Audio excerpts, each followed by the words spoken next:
Israel अब अकेला पड़ गया है क्योंकि अंतर्राष्ट्रीय क्रिमिनल कोर्ट से आया गिरफ्तारी का ऑर्डर नेतन्याहू को बहुत परेशान कर रहा है। इजरायल में हर जगह चर्चा हो रही है कि क्या नेतन्याहू को सलाखों के पीछे भेजा जाएगा। लेकिन इस बीच इटली की प्रधानमंत्री जॉर्जिया मेलोनी ने ऐसा बयान दिया है जिससे नेतन्याहू बहुत ज्यादा टेंशन में आ गए हैं।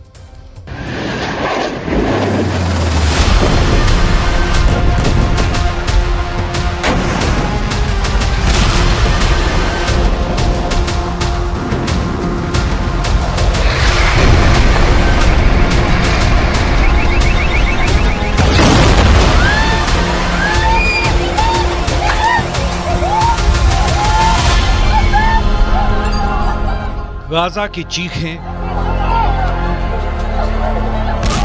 लेबनान के ये धमाके, ये तबाही, ये आग, ये बर्बादी।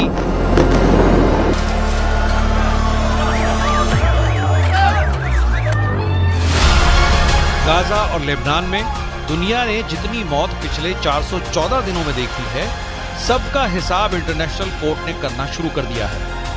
गाजा और लेबनान में उठने वाला हर जनाजा अब जैसे नेतन्याहू के पीछे पड़ चुका है।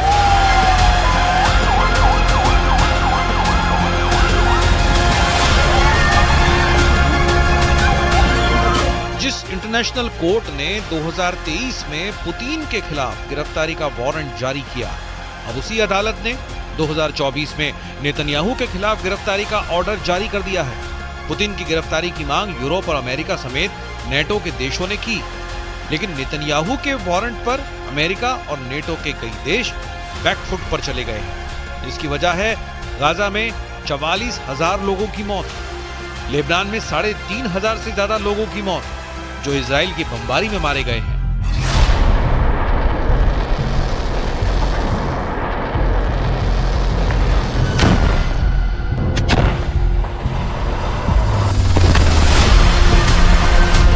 करीब 48,000 लाशों से पीछा छुड़ाना अब नेतन्याहू के लिए मुश्किल हो गया है, क्योंकि इंटरनेशनल कोर्ट ने नेतन्याहू की गिरफ्तारी का जो वारंट जारी किया है उस पर पूरी दुनिया एक्टिव हो गई है। नेतन्याहू को कौन कौन गिरफ्तार करना चाहता है वो जरा देख लीजिए।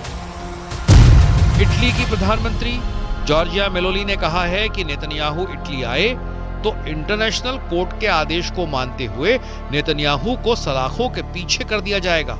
स्पेन ने भी कहा कि वो इंटरनेशनल कोर्ट का ऑर्डर लागू करेगा, यानी नेतन्याहू को गिरफ्तार करना चाहिए।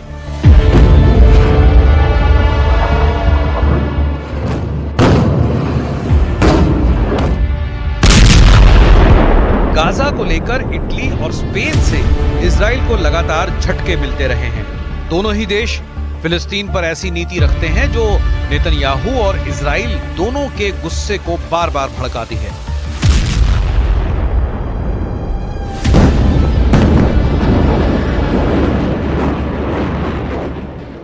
זהו צעד אנטישמי שיש לו מטרה אחת, להרתיע אותנו ממימוש זכותנו הטבעית להגן על עצמנו מול אויבים הקמים עלינו להשמידנו.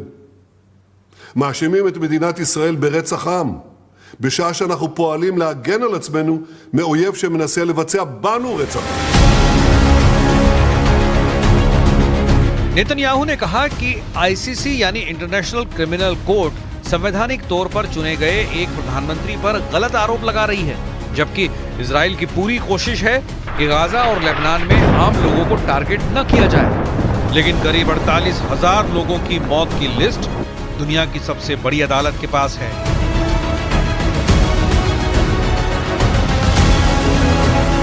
यही वजह है कि इजराइल का समर्थन करने वाले ब्रिटेन के प्रधानमंत्री केयर स्टारमर को भी कहना पड़ा कि नेतन्याहू ब्रिटेन आए तो जेल जाएंगे। आयरलैंड के प्रधानमंत्री साइमन हैरिस ने कहा कि नेतन्याहू की गिरफ्तारी में जो मदद कर सकता है उसे करनी चाहिए। नीदरलैंड्स ने भी कहा कि वो नेतन्याहू को गिरफ्तार करने के लिए तैयार है।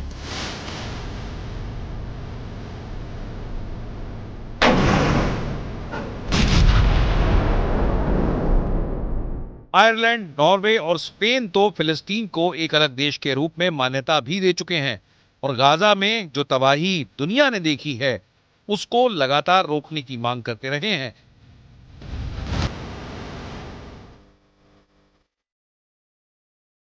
इंटरनेशनल क्रिमिनल कोर्ट ने माना है कि गाजा में नेतन्याहू वॉर क्राइम यानी युद्ध अपराध कर रहे हैं।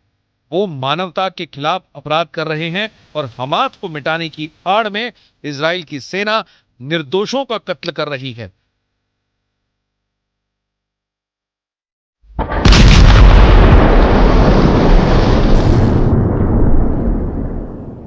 Issued by the then Secretary General in 2013, which is the rule is that there should not be any contacts between UN officials and individuals subject to arrest warrants. अब तक America के अलावा यूरोप में जर्मनी, ब्रिटेन, फ्रांस ऐसे देश हैं जिन्होंने Gaza में इजराइल के युद्ध को पूरा और खुल्लम-खुल्ला समर्थन दिया है। लेकिन जब से इंटरनेशनल कोर्ट ने नेतन्याहू और योव गैलेंट की गिरफ्तारी का ऑर्डर जारी किया, जर्मनी समेत कुछ ऐसे देश हैं जो इस आदेश को लागू करने में हिचक रहे हैं। नॉर्वे, फ्रांस और जर्मनी से नेतन्याहू के लिए बड़ी राहत की खबर है।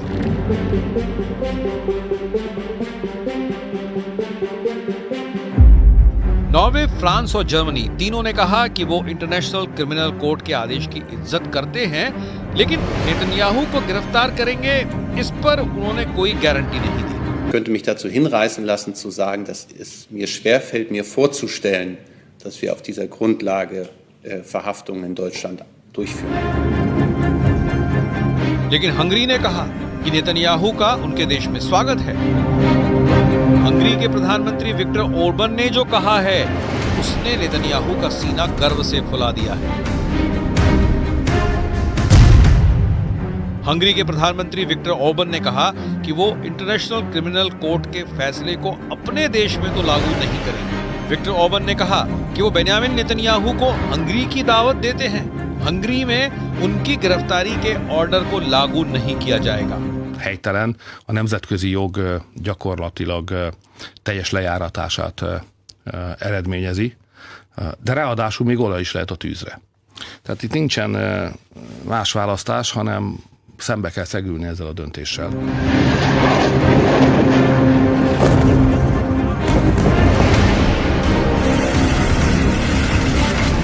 इजराइल की बमबारी को सपोर्ट करने वाले भी बहुत से देश हैं। इनमें शामिल है अर्जेंटीना। उसने इंटरनेशनल कोर्ट के आदेश को गलत बताया है और कहा है कि इजराइल को खुद की हिफाजत करने का पूरा हक है। इसमें कोई शक नहीं कि इंटरनेशनल क्रिमिनल कोर्ट की तरफ से आए गिरफ्तारी वाले ऑर्डर ने इजराइल को बहुत बड़ा झटका दिया है। नेतन्याहू ने गाजा में मनचाही बमबारी की है। इस बमबारी में 44,000 से ज्यादा लोगों की मौत हुई है।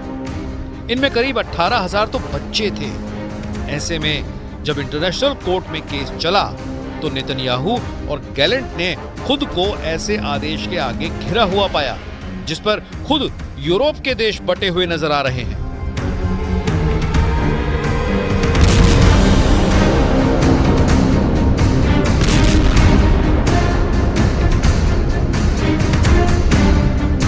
स्विट्जरलैंड ने कहा कि नेतन्याहू को गिरफ्तार करेंगे।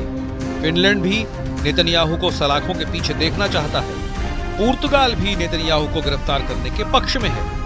कनाडा के प्रधानमंत्री जस्टिन ट्रूडो ने भी कहा कि आईसीसी के सदस्य होने के नाते वो उसके नियमों का पालन करेंगे, यानी नेतन्याहू को गिरफ्तार करेंगे।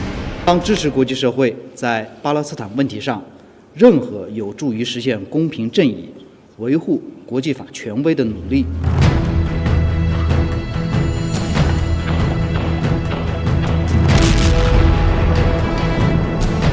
21 नवंबर को दुनिया की सर्वोच्च अदालत इंटरनेशनल क्रिमिनल कोर्ट ने बेन्यामिन नेतन्याहू और योव गैलेंट के अलावा हमास के कमांडर इब्राहिम अल मसरी की भी गिरफ्तारी के आदेश दिए।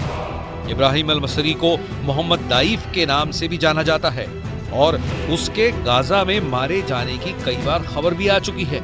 इजराइल ने भी दावा किया था कि जुलाई 2024 में उसके एक हमले में मोहम्मद दाइफ मारा गया था। Don't think Netanyahu will be arrested because he's not going to take the risk of traveling to any country that will be able to issue an arrest warrant.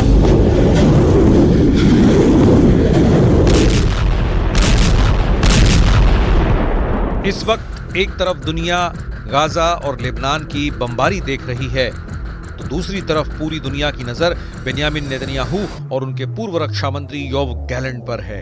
दोनों पर 2002 में कायम हुए इंटरनेशनल क्रिमिनल कोर्ट ने order जारी किया है।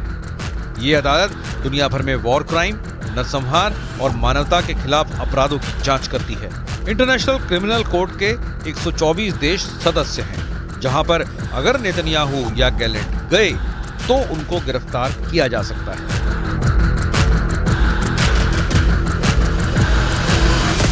इसमें ब्रिटेन शामिल है, कनाडा है, ऑस्ट्रेलिया है, ब्राजील है, जापान है, अफ्रीका और दक्षिण अमेरिका के साथ एशिया के कई देश हैं, जहां नेतन्याहू और गैलेंट को गिरफ्तार किया जा सकता है। अमेरिका, जो आईसीसी का सदस्य नहीं है, वो इंटरनेशनल कोर्ट के ऐसे आदेश को मानने से इनकार करता है। अमेरिका ने कोर्ट के फैसले लेने के तरीके पर सवाल उठाए हैं। The United States has been clear that the ICC does not have jurisdiction over this matter. You've heard us say this before. Whatever this prosecutor might imply, there is no evidence, none, between Israel and Hamas. There's just none.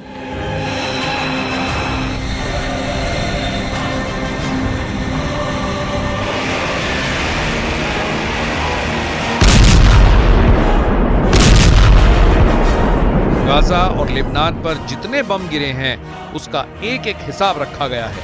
Israel को ऐसा हर एक बम America से supply किया गया। America ने Israel को मदद करने में जरा भी कंजूसी नहीं दिखाई है।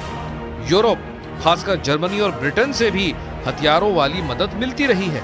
यही वजह है कि नेतन्याहू की गिरफ्तारी पर दुनिया साफ साफ दो खेमों में बटी नजर आ रही है।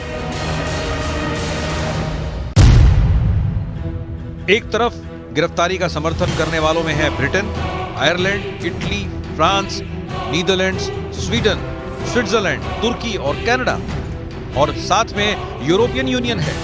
दूसरी तरफ इसका विरोध करने वालों में अर्जेंटीना, हंगरी और अमेरिका जैसे देश हैं।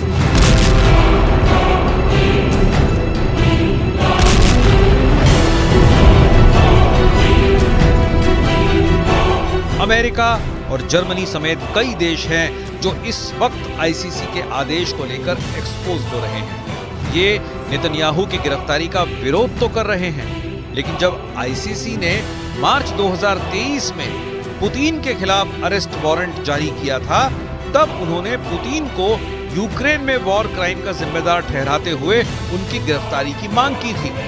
लेकिन अब नेतन्याहू के खिलाफ ऐसे ही ऑर्डर को वो खारिज कर रहे हैं। यानी पुतिन जिस रूल बेस्ड ऑर्डर पर अमेरिका की हठधर्मी की दलील देते हैं, वो नेतन्याहू के केस में सही साबित हो रही है।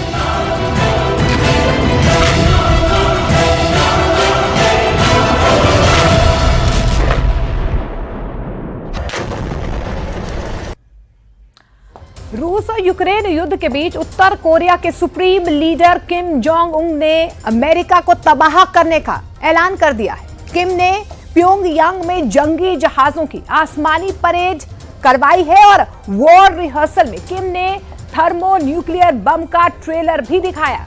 लेकिन बड़ी खबर यह है कि किम और पुतिन की सीक्रेट डील बन चुकी है।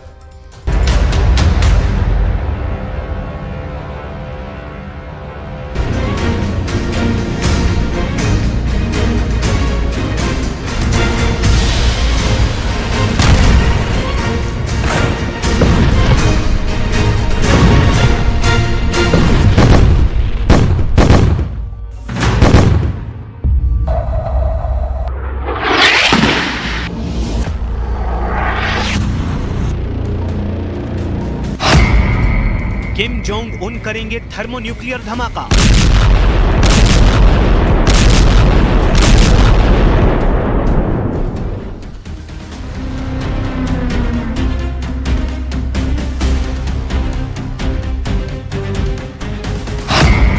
व्हाइट हाउस पर गिरेगा किम का एच बॉम्ब।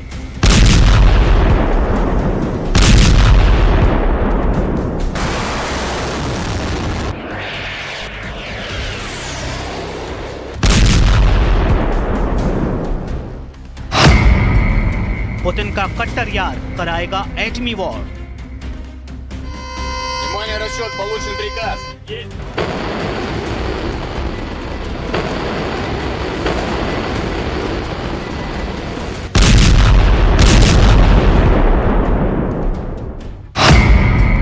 अब किलो टन नहीं, मेगा टन वाली तबाही देखेगी दुनिया।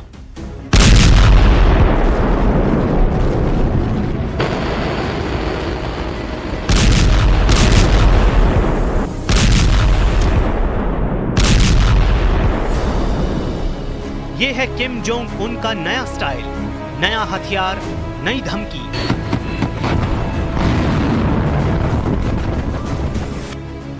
सीधे अमेरिका को चैलेंज दे रहे हैं नॉर्थ कोरिया के तानाशाह।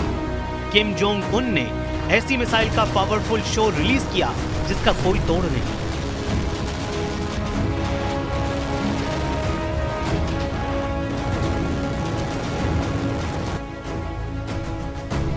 ये महामिसाइल देखने में जितनी बड़ी है, उससे कहीं ज्यादा विनाशकारी इससे होने वाली तबाही है।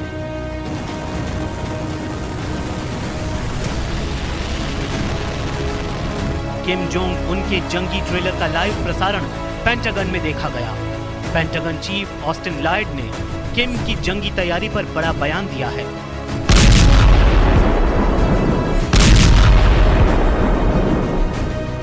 रूस यूक्रेन युद्ध में किम जोंग उनकी एंट्री के बाद सारे समीकरण बदल चुके हैं। प्रेसिडेंट पुतिन ने किम की डेडली वार्निंग के बाद मिसाइल अटैक पर नया अपडेट भी दिया है। यूक्रेन पर आईसीबीएम मिसाइल दागने के तमाम दावे से उलट प्रेसिडेंट पुतिन ने नई जानकारी दी है। यूक्रेन ने जिसे इंटरकॉन्टिनेंटल मिसाइल का धमाका समझा, वो medium range supersonic missile blast है।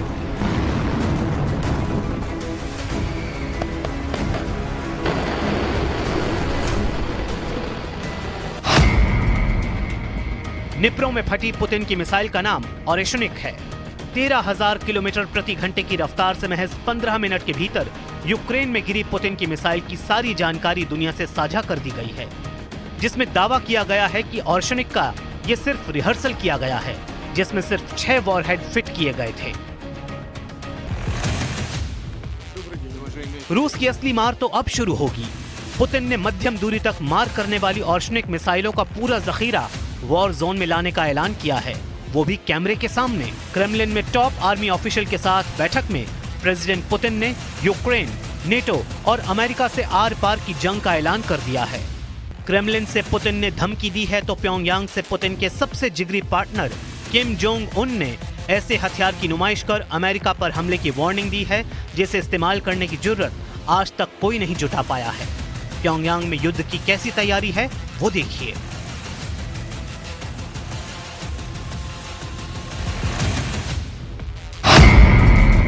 किम जोंग उन के जंगी जेटों का बारूदी वॉर रिहर्सल।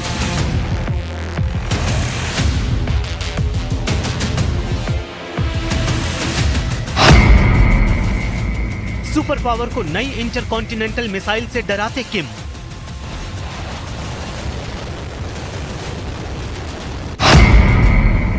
थर्मोन्यूक्लियर बम दिखाकर धौंस जमाते किम जोंग उन।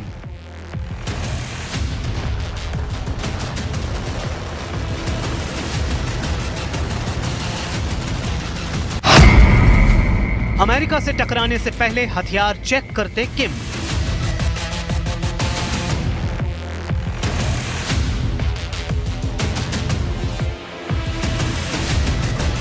ये परेड, जंगी जेटों की उड़ान, डरावनी मिसाइलों की प्रेजेंटेशन बताती है कि किम ने सभी तैयारी कर रखी है। किम युद्ध में कूद पड़े हैं। किम ने रूस में अपनी सेना उतार रखी है। किम जोंग उन पुतिन के लिए किसी भी देश में एटमी पंगा लेने के लिए तैयार हैं। किम जोंग अमेरिका तक मार करने वाली मिसाइल को खुद बार बार करीब जाकर देख रहे हैं। 15 नवंबर को भी किम जोंग उन ने उत्तर कोरिया की रॉकेट फोर्स के वॉर रिहर्सल का ब्यौरा जुटाया था। किम जोंग ने जंगी तैयारी का जायजा लेने के बाद पुरानी कूटनीति को फिजूल की मशक्कत बताते हुए अमेरिका को धमकी दे डाली है। किम जोंग ने अपने परमाणु वैज्ञानिकों को न्यूक्लियर पावर को डबल करने का ऑर्डर दिया है।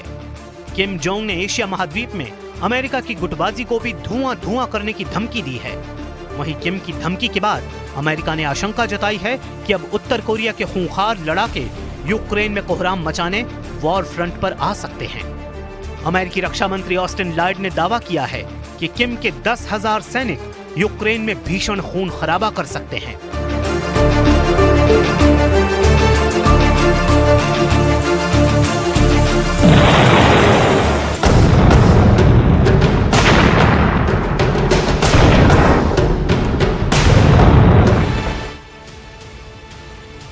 नई परेड में किम जोंग उन ने जिस मिसाइल का निरीक्षण किया उसे जानकार ICBM हवासोंग 15 बता रहे हैं, जो न सिर्फ ताकत में बल्कि दिखने में भी खूंखार है। काले रंग की इस मिसाइल को 22 पहियों वाले विशालकाय ट्रक पर एक से दूसरी जगह ले जाया जाता है। एक्सपर्ट की माने तो ये मिसाइल अमेरिका में कहीं भी तबाही ला सकती है। इसे दुनिया की सबसे लंबी मिसाइल भी कहा जाता है। ओपन न्यूक्लियर नेटवर्क ने हवासोंग 15 को राक्षसी मिसाइल तक कह रखा है। किम जोंग उन की न्यूक्लियर मिसाइल में जिस बम के फिट होने का डर है वो एटम बम से भी ज्यादा भयावह तबाही के लिए बदनाम है। किम ने अमेरिका को थर्मोन्यूक्लियर धमाके से दहलाने का ऐलान किया है। थर्मोन्यूक्लियर क्या बला है? क्यों इसके नाम से नेटो के सभी 32 देश थर्राते हैं? क्या किम जोंग उन के पास थर्मोन्यूक्लियर बम है भी या नहीं?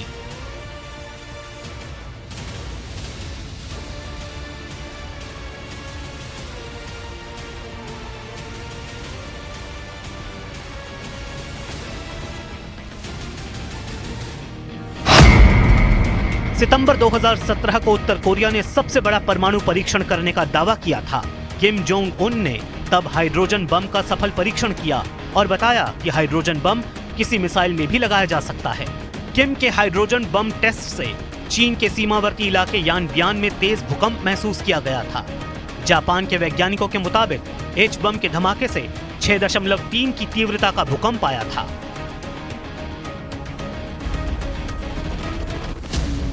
मतलब ये कि किम जोंग उन के पास थर्मोन्यूक्लियर हथियार है। थर्मोन्यूक्लियर बम से अमेरिका तक मार करने वाली मिसाइल भी किम जोंग उन रखते हैं। ऐसे में उनकी धमकी को हल्के में अमेरिका नहीं ले रहा। थर्मोन्यूक्लियर धमाका हुआ तो क्या होगा, आइए अब इसे भी जानिए।